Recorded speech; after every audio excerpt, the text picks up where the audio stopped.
Clear आ रही है डॉक्टर्स?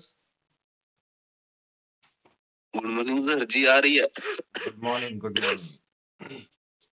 बसंत ऋतु की वजह से खांसी उठने लगी सभी को। जी सर। हाँ, तो आज का टॉपिक भी ऐसा ही है अपना, हाइपोथायराइडिज्म के ऊपर टॉपिक है। ये एक ऐसी डिजीज है जिस डिजीज के लिए एलोपैथी में पेशेंट भागता रहता है, बहुत ज्यादा भागता रहता है। और एक वो थायरॉक्सिन करके टैबलेट वो देते हैं, हार्मोनल पिल्स होती है, और उसके जरिए वो जिंदगी भर खाने को मजबूर हो जाता है।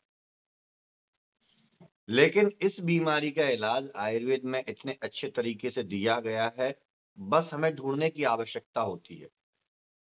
क्या होता है कि बहुत सारे रोग ऐसे होते हैं, जैसे फॉर एग्जांपल मैंने आपको गृहिणी का नाम लिया, आपने उसको मॉडर्न से कोरिलेट करके आईबीएस से कोरिलेट कर दे कि आईबीएस जो है वो गृहिणी से रिलेटेड है, तो आपको क्लियर समझ में आ जाता है कि भाई इसमें जो सिद्धांत दिए हम आईबीएस में यूज करेंगे तो हमें रिजल्ट देखने को मिलेंगे। दूसरा रायक्षमा हो गया, वहां पर जितने भी ऑटोइम्यून डिसऑर्डर है उनसे संबंधित ट्रीटमेंट लिखा गया है, हम उसको यूज करेंगे तो डेफिनेटली हमें रिजल्ट मिलेगा। कांस श्वास है तो उससे यूज करेंगे तो मिलेगा। मतलब कुल मिलाकर के डायरेक्ट ट्रीटमेंट दिया गया है, रोग लिखा है, रोग के डिस्क्रिप्शन लिखा है और ट्रीटमेंट दिया गया है। बट हाइपोथायराइडिज्म एक ऐसी डिजीज है कि जिसके बारे में अलग से कुछ वर्णन आपको देखने को नहीं मिलता हमारी संहिताओं में, हमारे आयुर्वेद में। तो कई जगह पे ये कहा जाता है कि हाइपोथायराइडिज्म जो है वो एक्चुअल में हमारे शरीर की एक ऐसी दुर्दशा है जिसका वर्णन आचार्य चरक ने अष्टनिंदतीय अध्याय में किया गया है। आचार्य चरक ने कहा किया है अष्टनिंदतीय अध्याय में। लेकिन यहां मैं हमेशा कहता हूं, मेरे किसी भी सेशन को आप अटेंड करें, सबसे ज्यादा आप इस चीज पर फोकस करें कि कौन से रोग के अंदर कौन से दोष, कौन सी धातु दूषित है, और कैसे उसको मैंने ढूंढ के निकाला, और किस तरीके से आप किसी भी रोग के अंदर से ढूंढ के निकालोगे जिससे उसका ट्रीटमेंट इजी हो जाए। आचार्य चरक का एक कहना है कि किसी भी रोग का नामकरण करने से ज्यादा जरूरी है कि उसके दोष दूष्य क्या है ये हमें पता चल जाए, क्योंकि ऑटोमेटिकली हम उसके नाम का ट्रीटमेंट नहीं करेंगे, हम उसके दोष दूष्य का ट्रीटमेंट करेंगे। तो आपको हमेशा किसी भी रोग को, किसी भी पेशेंट को देखते हुए आपको कभी भी ये अपने माइंड पर लेकर के नहीं चलना है कि इसको कौन सी बीमारी है, बीमारी का नाम क्या है, ये सेकेंडरी चीजें हैं।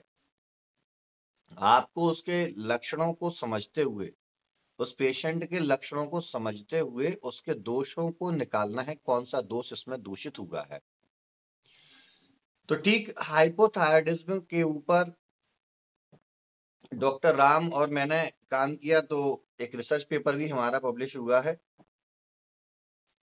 उसमें क्या था, ऐसे कई पेशेंट हमने देखे जिनको हाइपोथायराइडिज्म था, और हाइपोथायराइडिज्म के लक्षण आप जानते ही हो, हॉर्सनेस, वॉइस हो जाना, आवाज का भारीपन आ जाना।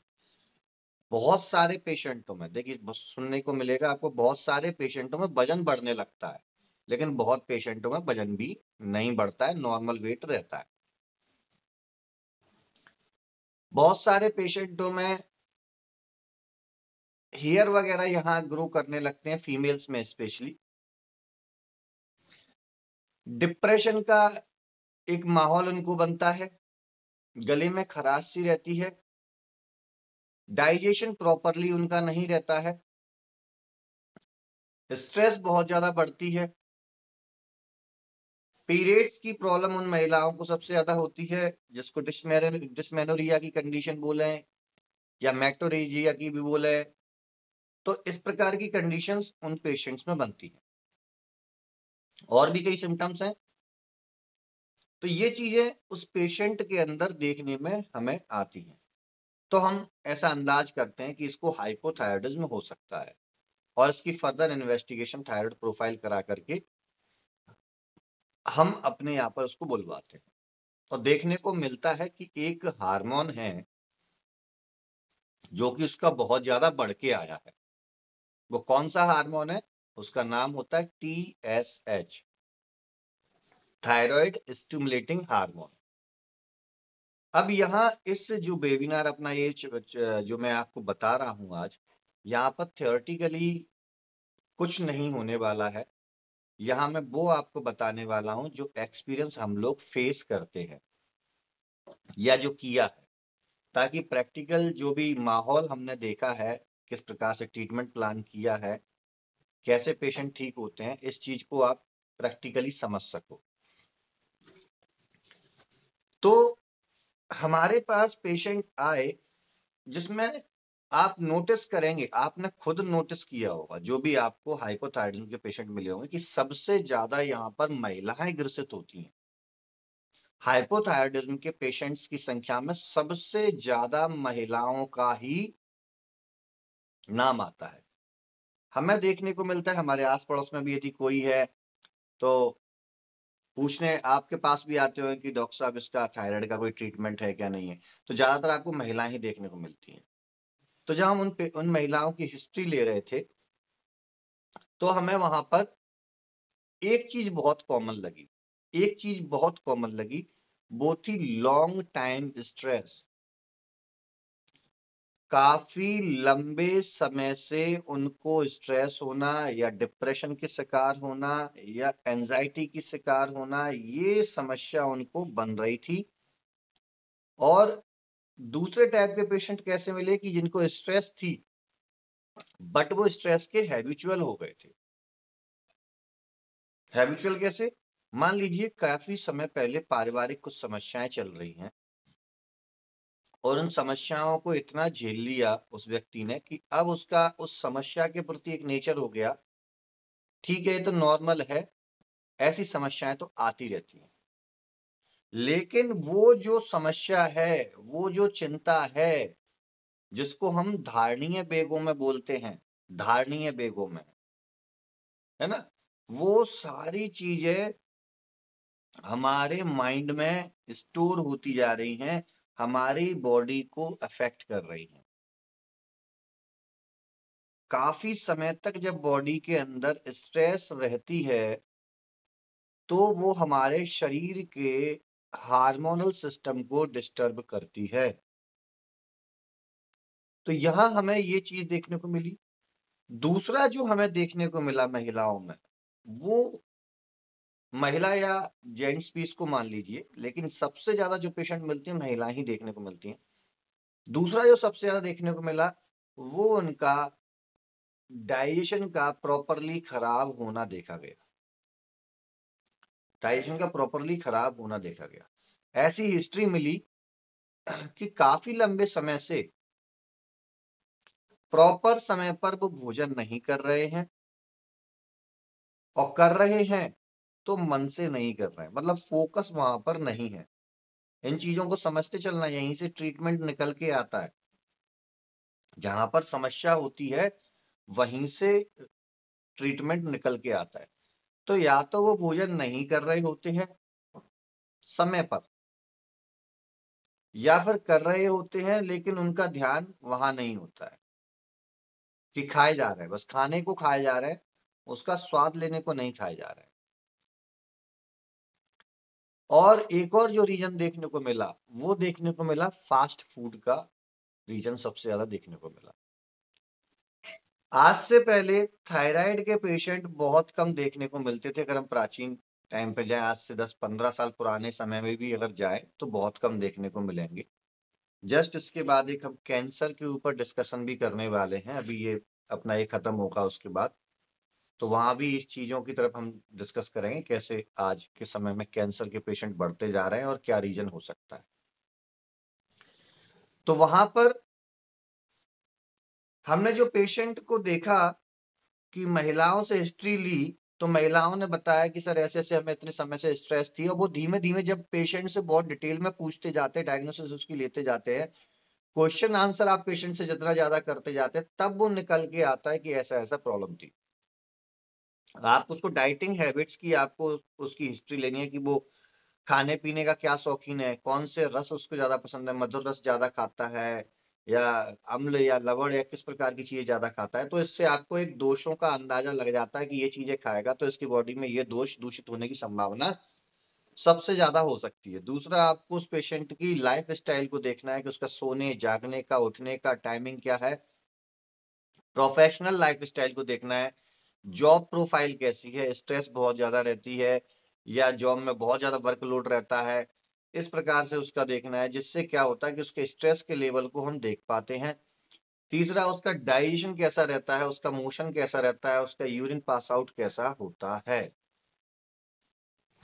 ये जब चीजें आप देख लेते हो तो यहां से हमें जो मोस्ट ऑफ पेशेंट में समझ में आया कि उन पेशेंट को मनोवह स्रोतो दुष्टि के लक्षण पूरे क्लियर हो चुके थे हमारे माइंड में। मनोवह स्रोतो दुष्टि, अब ये क्या होता है? देखिए, इसकी एक हाइपोथेसिस हमने बनाई है और उसके ऊपर शायद अन्य जगहों पर काम भी हो रहा है, क्योंकि कई रिसर्च पेपर हम पढ़ते हैं तो वहां पर हमें देखने को मिलता है कि जो हम सोच रहे हैं, मतलब हमारी जो संहिताओं में दिया है, ऐसा अन्य जगहों पर मॉडर्न साइंस रिसर्च कर रही है। फॉर एग्जाम्पल मैं आपको बताऊं कि मैंने जब कोविड आया था, कोविड के समय पे एक वेबिनार किया था सभी डॉक्टर्स के लिए।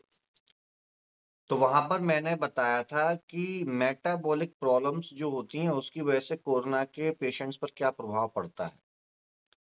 तो वो एज इट इज, आप सीडीसी की वेबसाइट पर जाइएगा, सेंट्रल डिजीज कंट्रोल है, अमेरिका का है, सबसे बड़ी रेपुटेटेड संस्था है, उस पर क्लियर लिखा है कि मेटाबॉलिक सिंड्रोम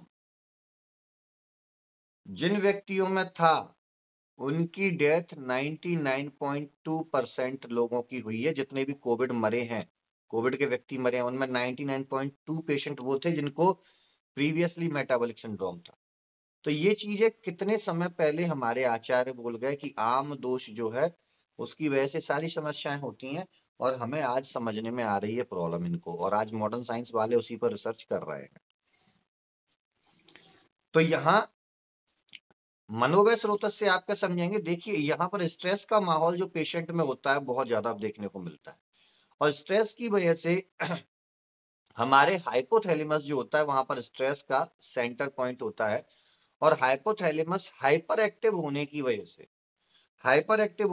से वो पिट्यूटरी के पास जाता है, और पिट्यूटरी थायराइड के पास आती है। तो एक सिस्टम बनता है hypothalamo pituitary thyroid axis, hypothalamo pituitary thyroid axis.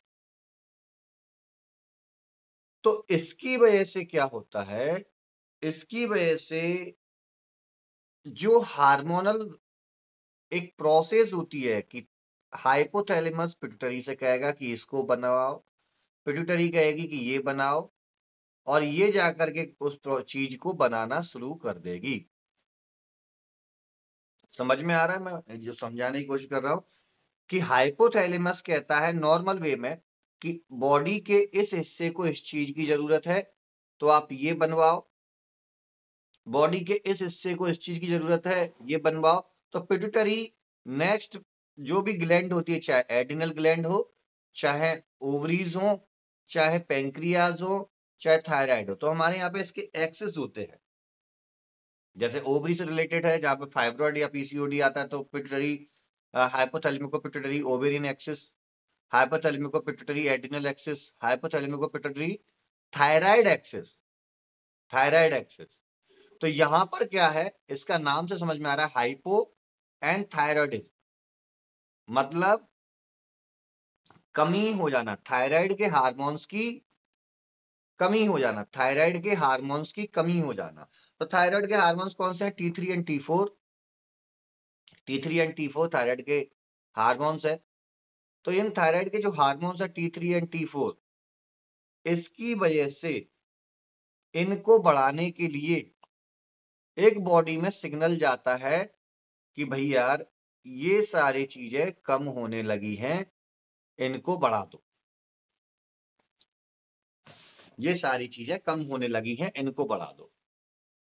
दूसरा, एक स्ट्रेस भी माइंड पे पड़ रहा है, हाइपोथैलेमस के अंदर स्ट्रेस सेंटर बार बार एक्टिवेट हो रहा है, बार बार एक्टिवेट हो रहा है। तो दो सिग्नल हमारे ब्रेन के पास गए, एक तो हमारे खाने पीने की खराबी के कारण कि हम फास्ट फूड खा रहे हैं, वहां से जो न्यूट्रिटिव सप्लीमेंट मिलने चाहिए, जिसको अपन बोलते हैं धातु पोषण क्रम, रस, रक्त, मांस, मेद, अस्थि, मज्जा एंड शुक्र, ये 7 धातुओं को पोषित करने वाले जो भी एलिमेंट, जो भी मिनरल्स, जो भी न्यूट्रिटिव सप्लीमेंट हम अपने नेचुरल डाइट से लेते हैं, वो बॉडी के अंदर एक तो प्रॉपर नहीं आ रहे हैं, दूसरा सही समय पर हम नहीं खा रहे हैं, जिसकी वजह से हमारी अग्नि पर प्रभाव पड़ रहा है, अग्नि मंद हो रही है। अग्नि मंद होने की वजह से हमारे शरीर में सारी मेटाबॉलिज्म बिगड़ रही है, सारी मेटाबॉलिज्म बिगड़ रही है, तो थायराइड के अंदर बनने वाले हार्मोन्स का लेवल भी डाउन होगा। उसको बढ़ाने के लिए एक फिनोमेना जनरेट होगी, वो स्ट्रेस की वजह से भी, और ये जो मैंने आपको बताया पूरी फिजियोलॉजी की किस प्रकार से खाना पीना खाने की वजह से, इन चीजों की वजह से, तो हमारे हाइपोथैलेमस पिट्यूटरी से कहेगा कि आप जाकर के T3 एंड T4 को बनवाई है, शरीर के अंदर इमरजेंसी लागू हो गई है, तो पिट्यूटरी ओवर एक्साइटेड होकर के TSH को ज्यादा बढ़ाने लगेगी। अब अपन कहते हैं TSH पिट्यूटरी का हार्मोन है, थायराइड स्टिमुलेटिंग हार्मोन, वो हार्मोन जो थायराइड को स्टिमुलेट करता है T3 एंड T4 बनाने के लिए, T3 एवं T4 बनाने के लिए स्टिमुलेट करता है पिट्यूटरी। तो यहां पर कौन सी दो चीजें समझ में आ गई? एक तो मंदाग्नि समझ में आई, मंदाग्नि किसके कारण होती है? कफ दोष के कारण। दूसरा क्या समझ में आया? हाइपर एक्साइटेड होना, मतलब वात दोष समझ में आया। तो ये कफ वातज त्रिदोषज व्याधि है, कफ वातज त्रिदोषज व्याधि है।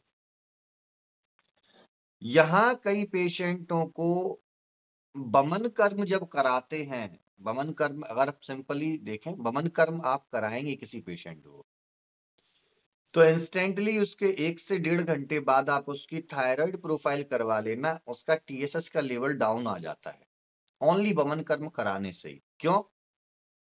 बड़ा हुआ कफ बाहर निकल के आ जाता है, केवल बमन कर्म कराने से ही बड़ा हुआ कफ बाहर निकल के आ जाता है, अगर आप बमन कर्म अकेला कराते हैं। दूसरा, आप उस व्यक्ति को, आप द्रव्यों को लिखिए।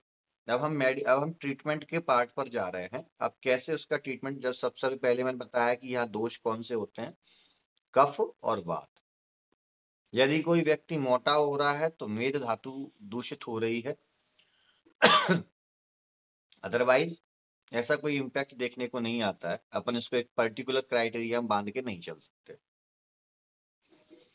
तो यहाँ पर कफ प्रधान वातज व्याधि इसको हम मान सकते हैं। तो यहाँ पर दो चीजें हमें समझने में आई, एक तो मंदाग्नि और एक मानसिक लेवल पर मनोवैश्योतस का दूषित होना। तो दो प्रकार से हम यहाँ पर टारगेट करेंगे, दो ऑर्गन्स को टारगेट करने वाले हैं, एक अपनी जठराग्नि के लेवल को टारगेट करने वाले हैं और एक यहाँ के लेवल को टारगेट करने वाले हैं। तो इसके हिसाब से हमें कौन कौन से द्रव्य चाहिए?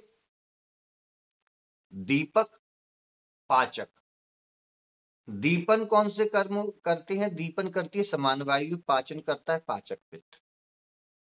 दीपन, पाचन और अनुलोमन, ये 3 चीजों को आप ध्यान रखेंगे, दीपन, पाचन, अनुलोमन, है ना? दीपन, पाचन और अनुलोमन, और साथ में लेखन द्रव्य। लेखन द्रव्य क्या? थायराइड का पोर्शन जो रहता है या फैटी डिपोजिशन होने को लगता है और स्वेलिंग सी क्रिएट होने लगती है, स्वेलिंग सी क्रिएट यहां पर होने लगती है। तो वहां पर आप इन चीजों को स्पेशली, और जो नेक्स्ट है दीपन, पाचन, लेखन, अनुलोमन और मेद्य, इसको तो भूल ही गए, मेद्य वर्ग का। और मेद्य वर्ग में भी कौन सा?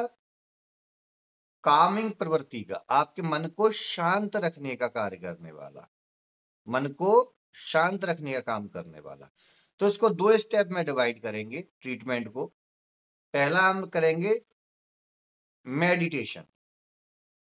उस व्यक्ति को ध्यान करने के लिए, अनुलोम विलोम करने के लिए, प्राणायाम करने के लिए आप उस व्यक्ति को बोलेंगे।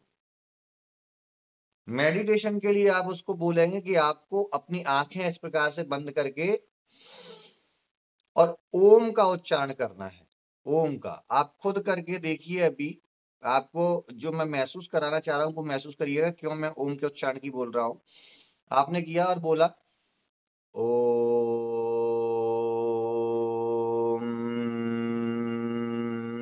जब आप ओम बोलते हैं तो यहां से आपका प्रोनाउंसिएशन आता है, एक वाइब्रेशन क्रिएट होती है।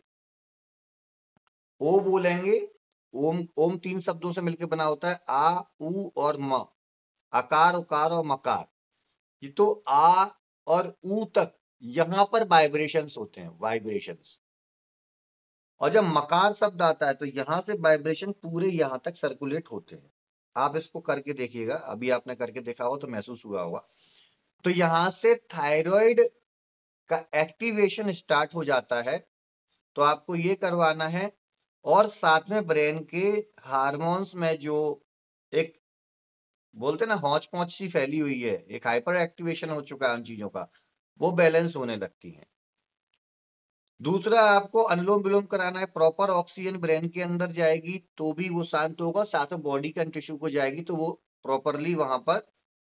मैं आपको पहले ही बता चुका हूं कि प्रत्येक कोशिका के अंदर मेटाबॉलिज्म चलती है और उस मेटाबॉलिज्म को रेगुलेट करता है क्या? ऑक्सीजन, यानी प्राणवायु। तो प्राणवायु भी पहुंचनी चाहिए। अब आप जब ये सारी चीजें करवाते हैं पेशेंट को, तो आपको एक एक्सरसाइज में बता रहा हूं जिसको थायराइड की टैपिंग एक्सरसाइज बोलते हैं। इस प्रकार से अपनी उंगलियों को करना है और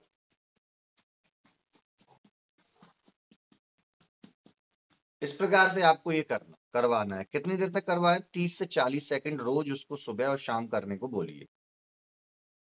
तो पहला क्या देखा हमने? मेडिटेशन करवाना है, अनुलोम विलोम करवाना है। मेडिटेशन में भी ओम का उच्चारण करना है या ऐसे शब्द का उच्चारण करना है जिससे यहाँ पर वाइब्रेशन यहां से होते हुए ये वाइब्रेशन ऐसे फैले, ये वाइब्रेशन ऐसे फैलने चाहिए। उसके बाद अब जो मेडिसिन है उन मेडिसिन को आप राइट डाउन करेंगे जो मैंने अपनी प्रैक्टिस में की है। देखिए, अगर थायराइड का लेवल 6, 6.5 से ऊपर चला जाता है, 10 तक चला गया, TSH का लेवल 6, 6.5 नैनोग्राम से ऊपर चला गया, तब आप क्या देंगे? तो वो लिखना है भल्लातक घृत के कैप्सूल आते हैं, भल्लातक घृत के कैप्सूल आते हैं, सेरन कोटई नी करके आता है। अगर वो ना मिले तो भल्लातक घृत ले लीजिएगा। भल्लातक घृत यदि मिलता है घी फॉर्म में तो आधा चम्मच पहले, आधा चम्मच शाम को, खाना खाने के पहले ये लेना है। कैप्सूल मिलते हैं तो 1 VD के डोज में आपको दिलवाना है, मट्ठे के साथ दिलवाएंगे 1 VD के डोज में। पहला आपने एक मेडिसिन लिखी। दूसरा आपको कांचनार गुग्गुलू, कांचनार गुग्गुलू, गंडमाला कंडन रस, ये 2-2 सुबह शाम उसको देंगे, 2-2 सुबह शाम उसको देंगे। साथ में आप पंचकोल चूर्ण देंगे, पंचकोल चूर्ण, पंचकोल चूर्ण आप उसको पेशेंट को देंगे। ये 1 से 2 ग्राम सुबह शाम खाना खाने के बाद देना है। और तीसरी और नेक्स्ट जो मेडिसिन है वो आप देंगे ब्राह्मी बटी। ब्राह्मी बटी साधारण दे सकते हैं और यदि स्वर्ण युक्त देंगे तो बहुत अच्छा रिजल्ट देखने को मिलेगा। अब इसके पीछे कंसेप्ट क्या है जो मैंने जस्ट अभी आपको बताया कि दीपन, पाचन, अनुलोमक, मेद्य, लेखन, इस प्रकार की औषधियों का एक वर्ग हमें देना है। तो ये वर्ग, इसमें आप अगर भल्लातक को भी देखें तो भल्लातक में उष्ण प्रकृति होने के कारण आप सभी जानते हैं भल्लातक को कारस्कर बोला गया है, अग्निक बोला गया है। तो ये अपने आप में ही अग्नि का एक रूप है, अग्नि का स्वरूप है। घृत की प्रिपरेशन इसलिए देते हैं ताकि ये बॉडी को नुकसान ना कर पाए, इसकी उष्णता पहले से कम हो जाती है घृत के साथ में। तो ये दीपन भी करता है, ये पाचन भी करता है, ये अनुलोमक भी है। इसके बाद हमने पंचकोल दिया, तो पंचकोल पाचन भी करता है, दीपन भी करता है और अनुलोमक भी है। और इसके साथ हमने लेखन के लिए हमने दिया कांचनाद और गंडमाला कंडन रस। उसके बाद हमने मेद वर्ग के लिए ब्राह्मी बटी दी। अगर ब्राह्मी बटी अवेलेबल ना हो तो आप अश्वगंधा का भी प्रयोग कर सकते हैं।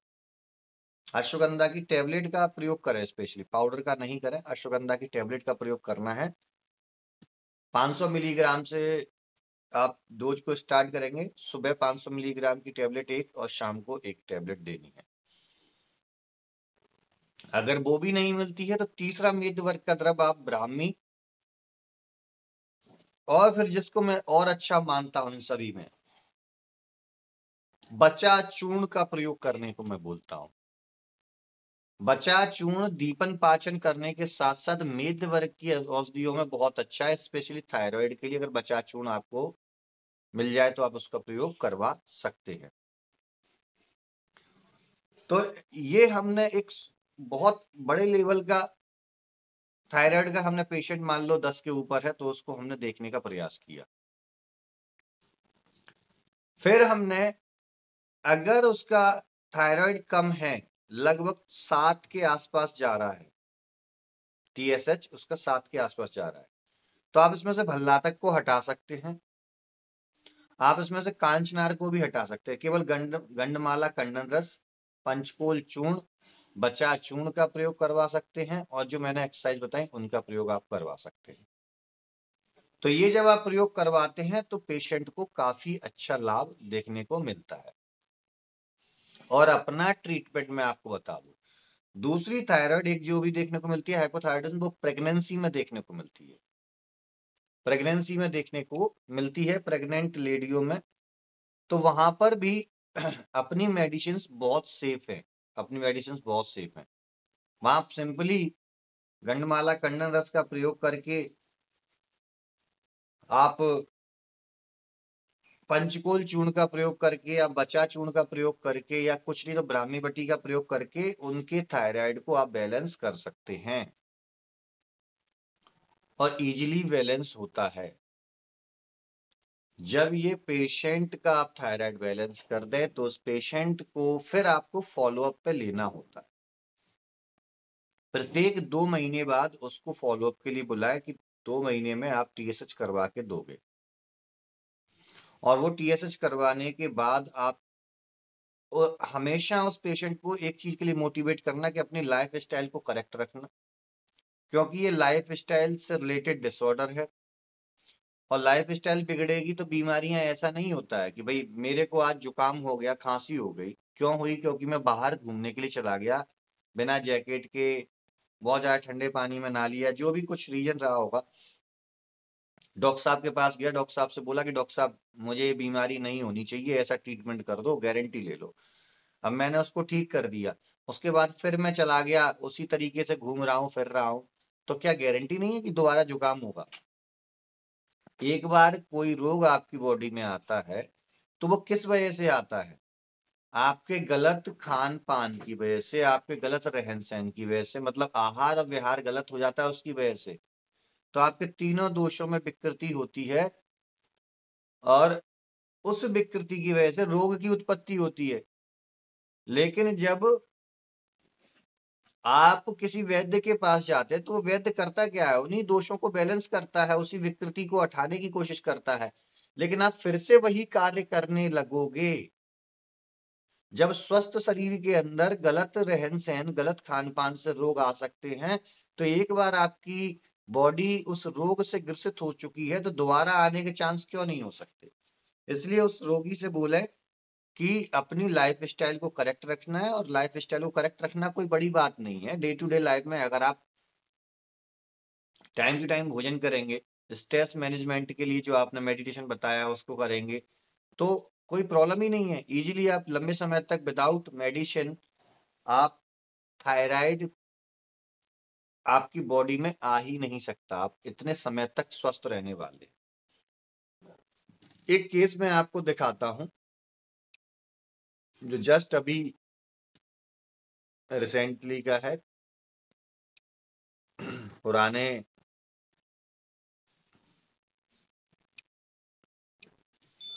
ये आपको पेशेंट का मेरे पीछे दिख रहा होगा रिपोर्ट है।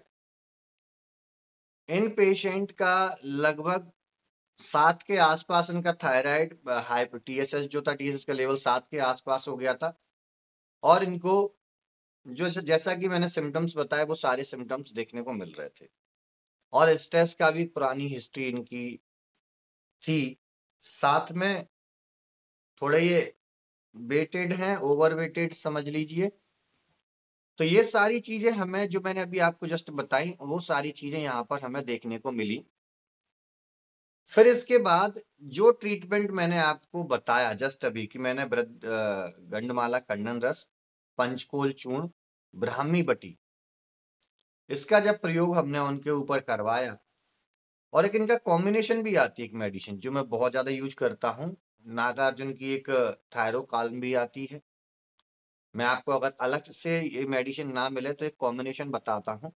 नागार्जुन की थायरोकाल्म आती है, एक दीक्षांत टैबलेट करके आती है। दीक्षांत टैबलेट के बहुत शानदार रिजल्ट है, दीक्षांत टैबलेट के बहुत शानदार रिजल्ट देखने में मिलते हैं। तो क्या है कि जब हम स्टार्टिंग में प्रैक्टिस करते थे तो हम भी अलग से वो लेकर के आए, गंडमाला कंडन रस अलग से, बचा चूर्ण अलग से, ये सारी चीजें। फिर जब प्रैक्टिस करते रहते हैं तो ये जो कॉम्बिनेशन जो हमने अपने मन से बनाए, ये कॉम्बिनेशन किसी ना किसी औषधि के अंदर हमें देखे जाते हैं, तो उस औषधि को यूज करना शुरू कर देते हैं। तो आपको मैं पहले ही बता देता हूँ, या तो थायरोकाल्म का यूज कर सकते हैं आप, या दीक्षांत टैबलेट का यूज कर सकते हैं। अगर ये उपलब्ध ना हो तो मैंने आपको बताया कि भल्ला तक का प्रयोग कब करना है, जब 10 के आसपास पहुंच जाए थायराइड। और अगर नहीं है तो उसके पहले आप 7 के आसपास या 8 के आसपास है तो गंडमाला कंडन रस का प्रयोग, और ये अपने कांचनार गुग्गुलू, पंचकोल चूर्ण, ब्राह्मी बटी, या अपने बचा चूर्ण का प्रयोग, या फिर अकेले ब्राह्मी चूर्ण का प्रयोग, या मेद वर्ग में अकेले आप अश्वगंधा का किसी का भी इसमें से चयन आप कर सकते हैं। तो जब हमने उनको ये तकरीबन ये मेडिसिन हमने 1 से 1.5 महीने खिलवाई, उनकी डाइट को करेक्ट किया, उनके लाइफ स्टाइल को करेक्ट किया, तो उसके बाद सेकंड रिपोर्ट कराई। तो सेकंड रिपोर्ट में लगभग 6.5 के आसपास ये आया। सेकंड रिपोर्ट हमने 15 से 20 दिन के बाद ही करा दी होगी। फिर उसके बाद नेक्स्ट जो रिपोर्ट करवाई वो 1 से 1.5-2 महीने बाद, तो वहां पर 3 पॉइंट के आसपास कुछ देखने को मिला, और बहुत अच्छे तरीके से रिकवरी हुई। सारे सिम्टम सबसाइडेड हो गए, सारे सिम्टम सबसाइडेड हो गए। और ये पेशेंट प्रेगनेंसी के दौरान ट्रीट की गई हैं, जहां पर उनको सजेशन दी गई थी कि एलोपैथी मेडिसिन थायरॉक्सिन उनको लेनी है। लेकिन उन्होंने कहा कि चूंकि हमारे पुराने पेशेंट हैं, इनकी फैमिली हमसे ही जुड़ी है, तो एक आयुर्वेद के प्रति इनका विश्वास था। इन्होंने बोला कि सर मैं आयुर्वेद से ही ठीक होना चाहती हूँ, क्योंकि मैं प्रेगनेंसी के दौरान अपने बच्चे के ऊपर किसी भी प्रकार की एलोपैथिक मेडिसिन का साइड इफेक्ट नहीं चाहती। तो उन्होंने सहमति दी, हमने ट्रीटमेंट किया। क्योंकि पहले भी हम ऐसे रिपोर्ट्स अपनी शेयर करते रहते हैं अपने पेशेंटों के साथ, जो कि मैंने बताया था कि ब्रॉडकास्ट ग्रुप आप बनाइए, जहां पर सारे पेशेंट्स को अपने को जोड़िए, जो आपकी उपलब्धियां हैं उनको शेयर कीजिए, जो आप उनकी हेल्थ से रिलेटेड कुछ भी आप उनको ज्ञान दे सकते हैं वो ज्ञान वहां पर दीजिए। तो ये सारी चीजें हमने उसमें करते थे, तो उनको मालूम था कि ये थायराइड पर काम कर रहे हैं। तो वहां पर हमने इनको ट्रीट किया, और ट्रीट करने के बाद सफलता मिली। ऐसे ही डॉक्टर प्रियंका मेहर जी हैं, जो हमसे काफी समय पहले से जुड़ी रही हैं, हमारे स्टूडेंट रही। उन उनके थ्रू भी हमने कई पेशेंटों को ट्रीट करवाया। डॉक्टर प्रियंका मेहर जी उज्जैन से हैं, उनके पास भी थायराइड के पेशेंट्स थे। उन्होंने मुझे रिपोर्ट्स भेजी, उन्होंने मुझे हिस्ट्री भेजी। तो उनकी हिस्ट्री और रिपोर्ट्स को पढ़ के वही चीज हमें मिली जो मैं अपनी प्रैक्टिस में देख रहा था, जो मैंने अभी जस्ट आपको बताया इसमें। तो उनका भी एज इट इज ट्रीटमेंट हमने फॉलो करवाया। वहां पर हमें भल्ला तक घृत का प्रयोग करना पड़ा था, क्योंकि वो उसकी थायराइड प्रोफाइल बहुत ज्यादा थी, टीएसएच बहुत ज्यादा था, और वो भी 1.5 से 2 महीने के अंदर कंप्लीटली रिकवर हो गई। ऐसे कई वैद्यगण जैसे आप हैं, ऐसे हमसे प्रीवियस जो हमारे साथ जुड़े रहे वैद्य, जो प्रीवियस कोर्सेज वेबिनार करते रहे, उनके कई मैसेज आते रहते हैं और वहां पर हम ट्रीटमेंट प्लान करते हैं मिलके और पेशेंटों को देते हैं, तो काफी रिजल्ट आते हैं। तो इस वेबिनार के थ्रू आपको समझ में आया होगा कि क्या क्या चीजें हमें करनी है और किन। आप कोई भी क्वेश्चन कर सकते हैं डॉक्टर्स, आपको जो भी डाउट हो उनमें से।